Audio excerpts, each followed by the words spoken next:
So I'm just using some all-purpose cleaner on a toothbrush to get most of this dirt and grit off of the valve cover before we either take the coils off or open the valve cover itself.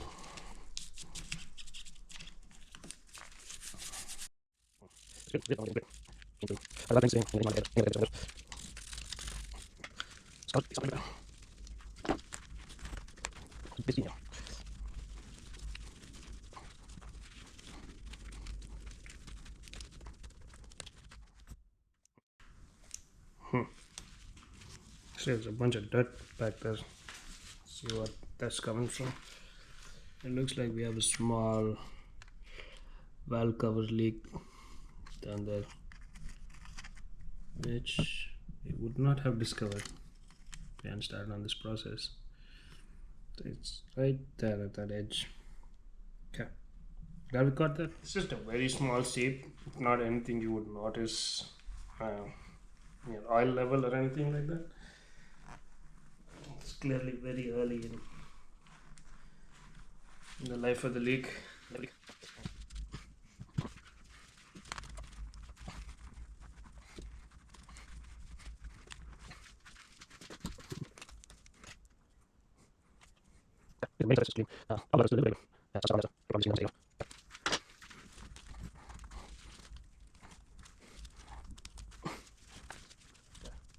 least the mating surface is clean. The top of the valve cover is still a little bit dirty, but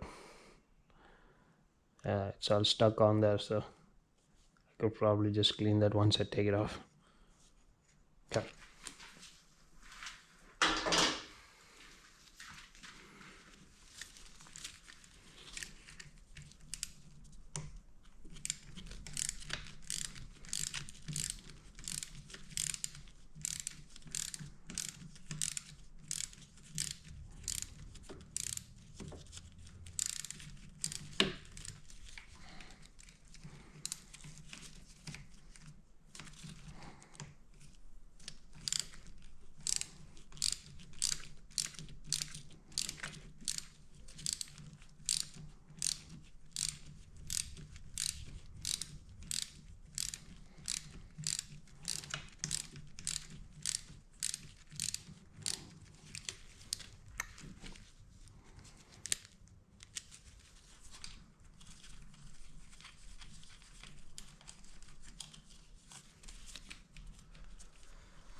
There's some remnants of I think is dielectric grease.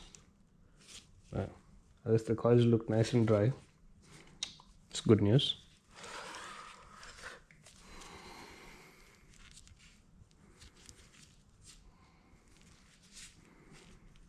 Okay.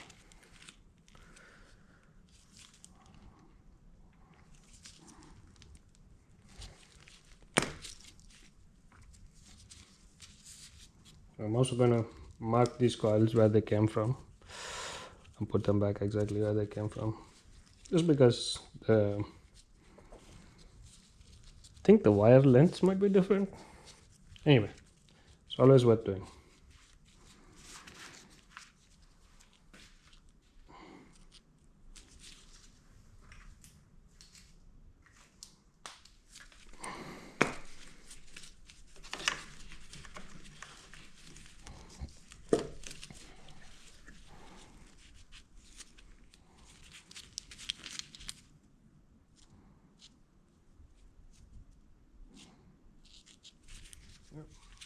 Looks really clean down there.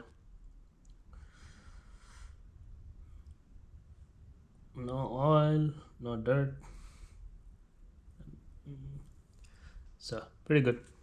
Looks like the spark plug tube seals at least held up.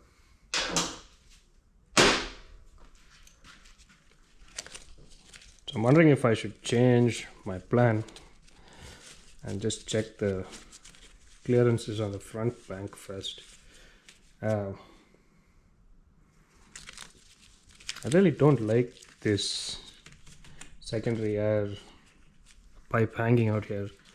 There is a hose clamp type thing down there, and I'm wondering if it's worth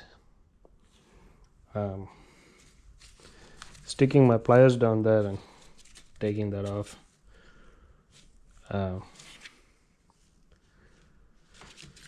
Then potentially disconnecting this guy, getting him out of the way.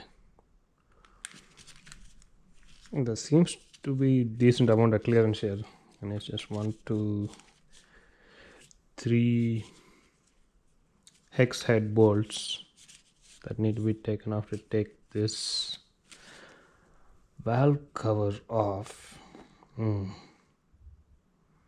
Okay, let's try without taking this pipe off, because it just looks like access down there is really tight, and if I can avoid adding 30 minutes to this job, then that's no bad thing. This is a 5mm hex or 5mm Allen.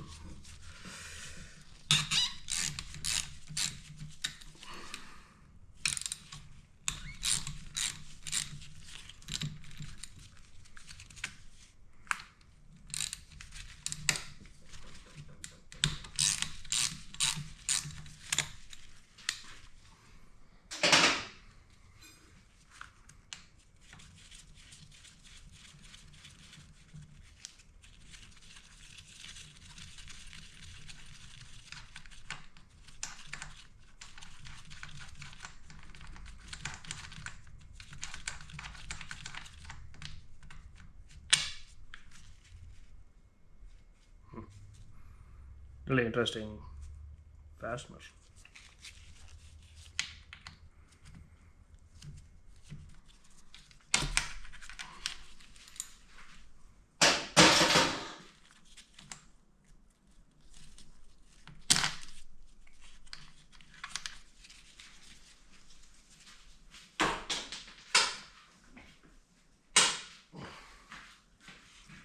Okay, we're gonna have to break this valve cover loose.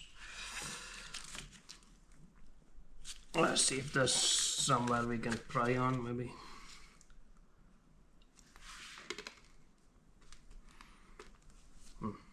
Looks like there's a little bit of a leak here as well from the valve cover gasket, so I want to give it a quick clean before we go further.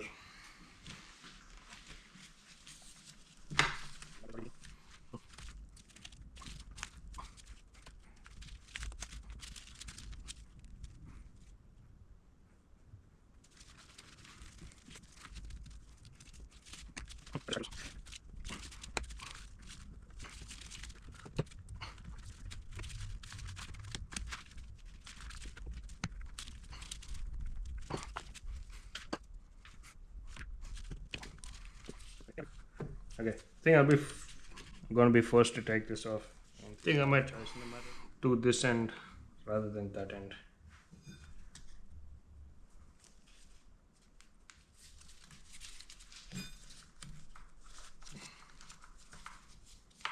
Just have to get this little blue connector off from the secondary air valve over here, and then there's another one of those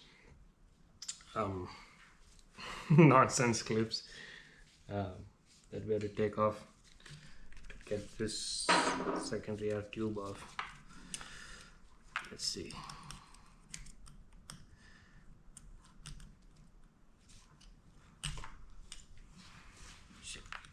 I was just thinking it might be easier to disconnect this and pick it up. See.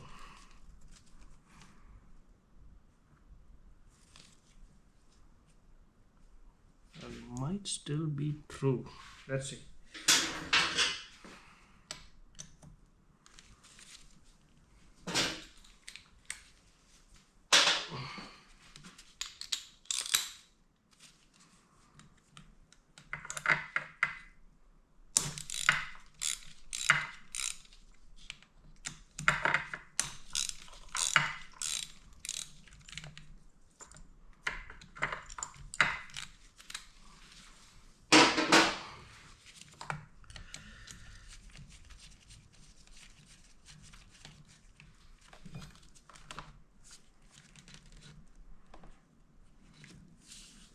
Trying to see if taking those bolts off of the secondary air valve would give us enough free play in this pipe to pull the valve cover off. But yeah, I think I'd like to disconnect this. Taking the bolts off is not entirely a waste because you definitely get better access to this thing. Hold on.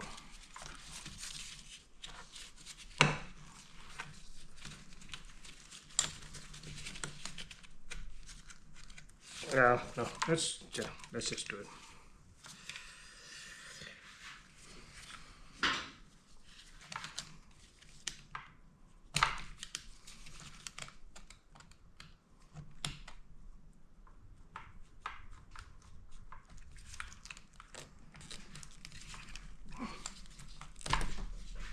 Perfect.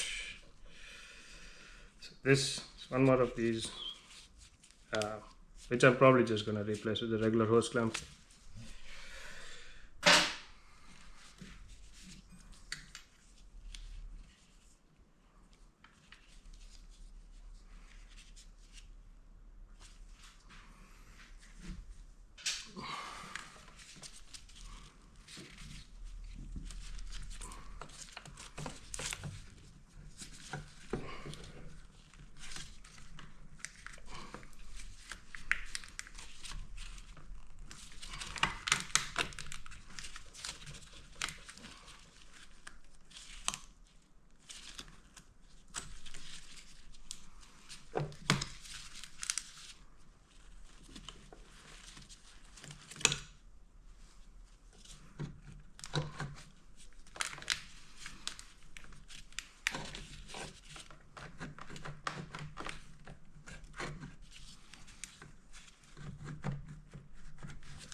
Liberty. Yes. It's off. Ugh. Exactly what I was trying not to do. So we got some dust and dirt into the goddamn valve covers through this dirty harness. Right.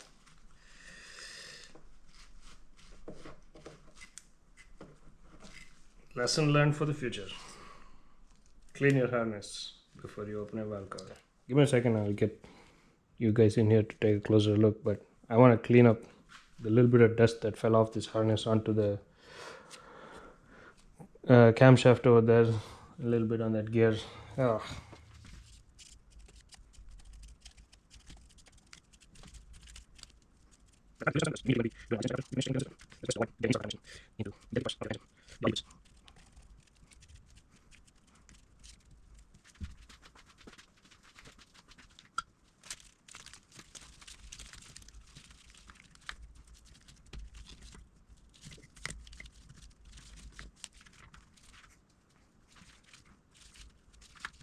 That's not the hugest concern because I'm immediately going to be doing an oil change right after we finish checking the clearances, but it's best to avoid getting any sort of contamination into delicate parts of your engine. the oily bits. Yeah, pretty sure it was leaking here past these half moons uh, in the cam cover gasket. But that's pretty actually common place for stuff to leak because it's a really complex joint here between the half moon, uh, the head, and the valve cover. And usually, when you see an intersection of three surfaces on a sealing surface, um, you always put a little bit of RTV or 3-bond or something like that on there. But this is clearly failed. You can see the dirt on the outside.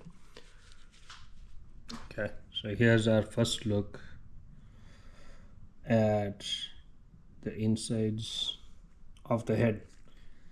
So this is the intake side. Obviously the intakes are here. This is your intake cam. These are your actual cam lobes. 1, 2, 3, 4. It's intake cam shaft, which is driven from the crank through this gear and chain, and then your exhaust cam is over there.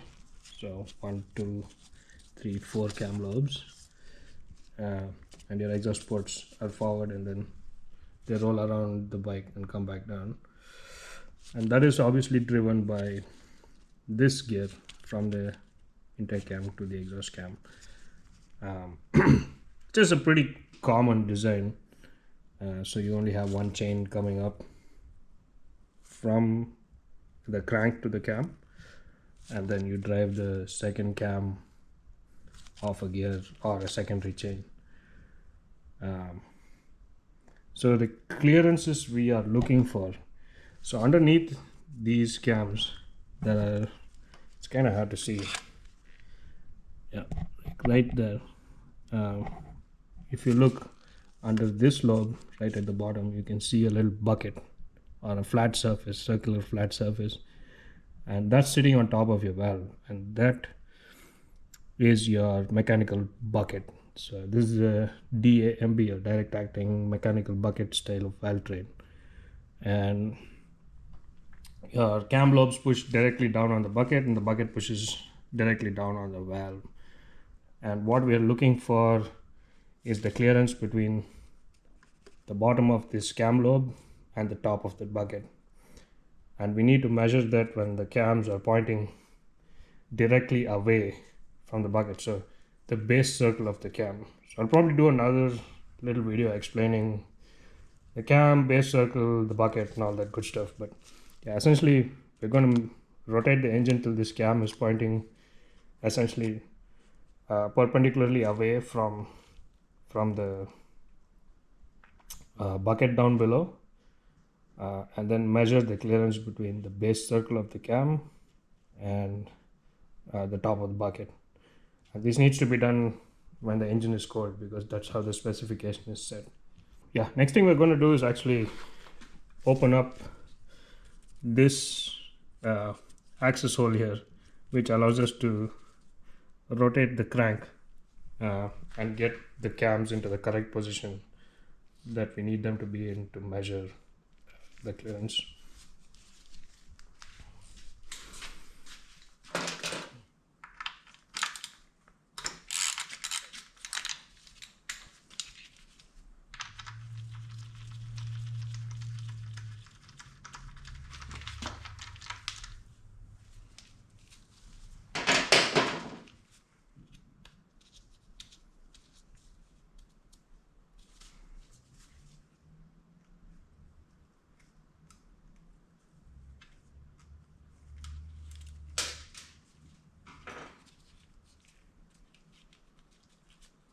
Oh, this o-ring's pretty stiff. So I think we have a replacement for this o-ring, but if we don't, I'm going to order one up.